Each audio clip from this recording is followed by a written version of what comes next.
is tough. Hi guys, welcome back to my channel.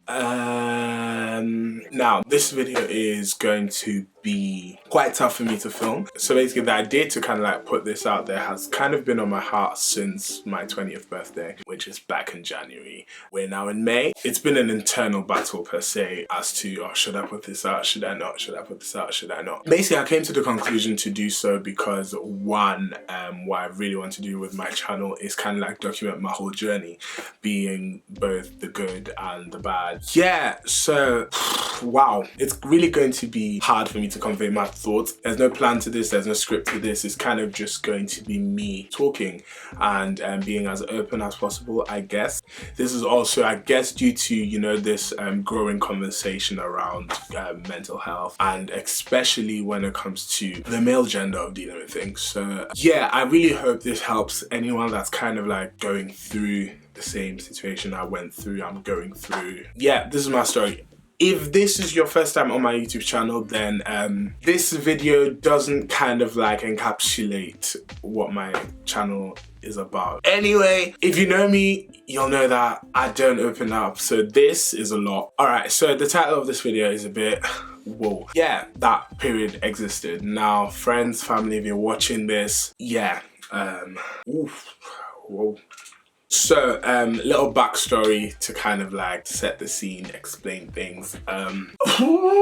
Okay, cool. Yeah, me and my family moved to the United Kingdom in about 2014. I want to say, I think the year might be wrong, but yeah, I've kind of suppressed a lot of memories from that period, so I don't remember. Yeah, so for me, so I arrived in Manchester in year 9. Now, being the new kid, for those that have experienced it, I have experienced it quite a lot, is not easy, especially when friendships have already kind of been formed. One, not really knowing the language. Two, not knowing anyone and having to like navigate this new space. I found it extremely difficult because obviously year 9, meaning people have been friends through year 7 and year 8. So I really like felt alienated, and I didn't really have anyone to talk to about like the whole thing. Down the line, eventually I did make a couple of friends, and some are actually still in my life today. So thank you for sticking around, appreciate it. When things really went downhill for me was towards the end of year 10. I didn't exactly know what triggered it, but looking back now, I can obviously identify certain issues. Oh, cool. To me, during the time, I was perfectly fine. Like, I was just going to school, doing my classes, coming back home. But I think what really hit me was I knew I wasn't being myself, but I was just trying to like brush it under the rug and just be like, okay, cool. If you knew me, I was quite good at sports. Yeah, I was a try-hard, but I was one of those like all-round students. So I tried hard at everything, and I was pretty much good at everything except from mathematics and football. Yeah, teachers kind of like liked me because I got good grades. I did my homework, did what I needed to do, listened when I needed to listen, and yeah, it was one PE lesson, I think. One of my favorite PE teachers actually just pulled me to the side and was just like, Ehis, you're right, you've not been yourself lately. Now, me being me, I was just like, hey, yeah, I'm fine, no need to worry. But I was kind of like thinking the voice saying, oh, you've not been yourself lately. That was when I kind of like realized, bro, you're really going through a lot. So where do I start? I think one of the things that really kind of like made everything worse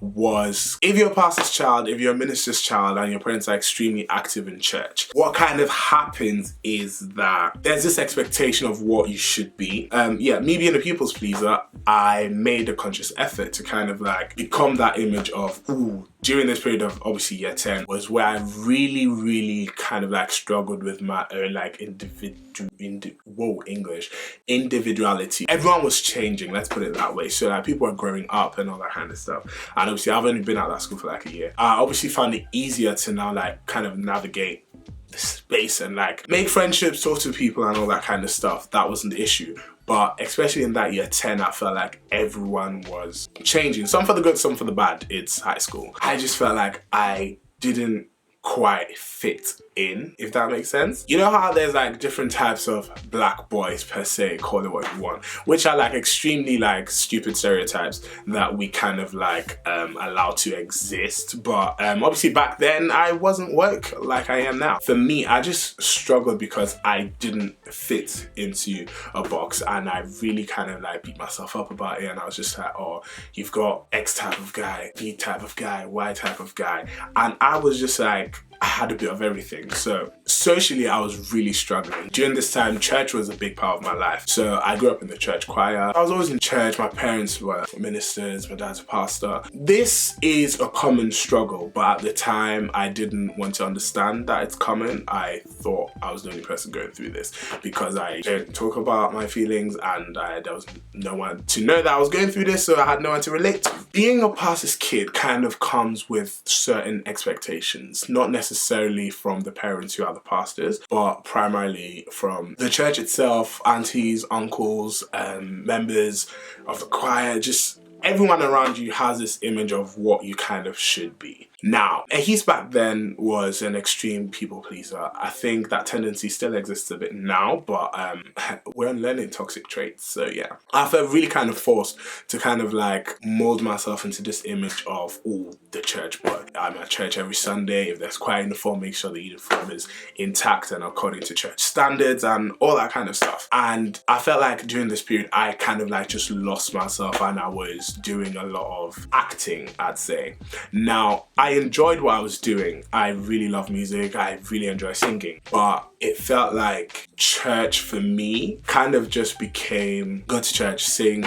If you're leading, lead. If you're soloing, solo. And that was just it. I realized multiple Sundays in a row, I'd go home and I wouldn't be able to remember, oh, what was the sermon? What actually happened during service? Like everything was just so focused on just getting the music part done and calling it a day. This got kind of worse during this period because the youth choir leader was now getting married, and then there were talks of, oh, who's going to take over the mantle, who's going to, you know, take on the role. For everyone that knows me, I just like minding my own business, you know, go to choir, do what I need to do and call it a day. Just thinking of a position of leadership and seeing what it kind of like did to my parents at home and stuff, I was just like, I don't want that type of stress, you know, my GCSEs are next year.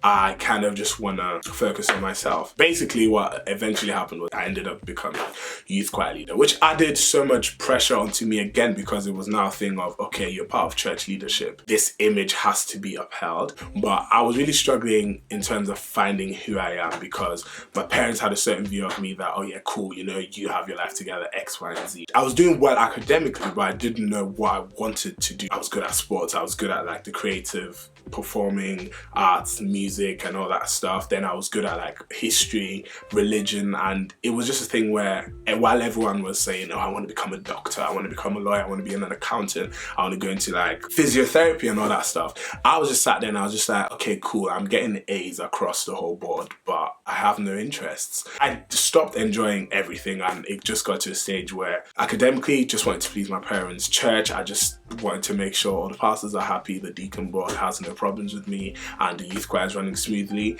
And I guess during this whole period, I was just like extremely lost. Now, I remember one Sunday evening, we had like a guest pastor that came in to talk, and he was just like talking about how your purpose and your identity and that kind of stuff. And I was like, yeah, cool, thanks, all right, bye. On my way home, I was really like deeping, okay, all these words he's saying, what's that for me? So when I got home, I kind of like just sat down and I was just like, okay, cool, let me try to find some answers. YouTube, incredibly big space. So I was just like, oh, sermons on purpose, sermons on identity.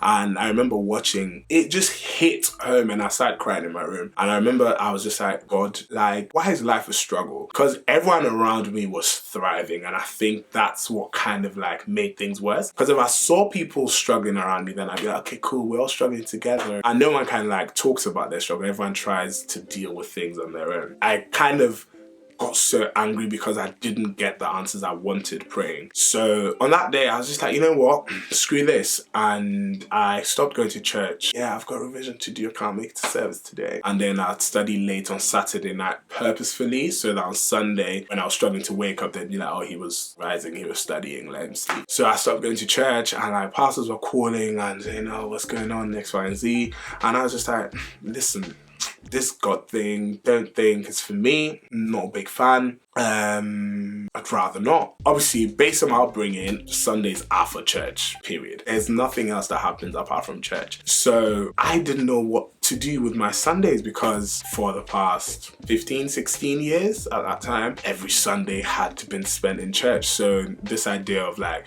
waking up at like 9, first service has started, and you're just like roaming around the house on your own. I just felt much more lost than I was in church. Eventually, I kind of like just went back because I was just like, nah. Now, what kind of helped? God does things on time. So we had the youth retreat coming up. During this time, I was still youth choir leader, so I was still kind of like wearing this mask of, okay, choir, we have to prepare for youth retreat. That was kind of my focus. Of course, focusing on the wrong thing, but that's all I kind of knew at the time. At that camp, every single sermon of every single day hit the spot for me. This is why I'll never forget Pastor Toby. One of his sermons was basically, he might as well have just shouted Ehis down the mic because he was coming for my neck. He said that there's someone here that you're spending a lot of your time pleasing and pleasing and pleasing, but not realizing that God is not pleased with what you're doing. I was just sat down and I was like, oh,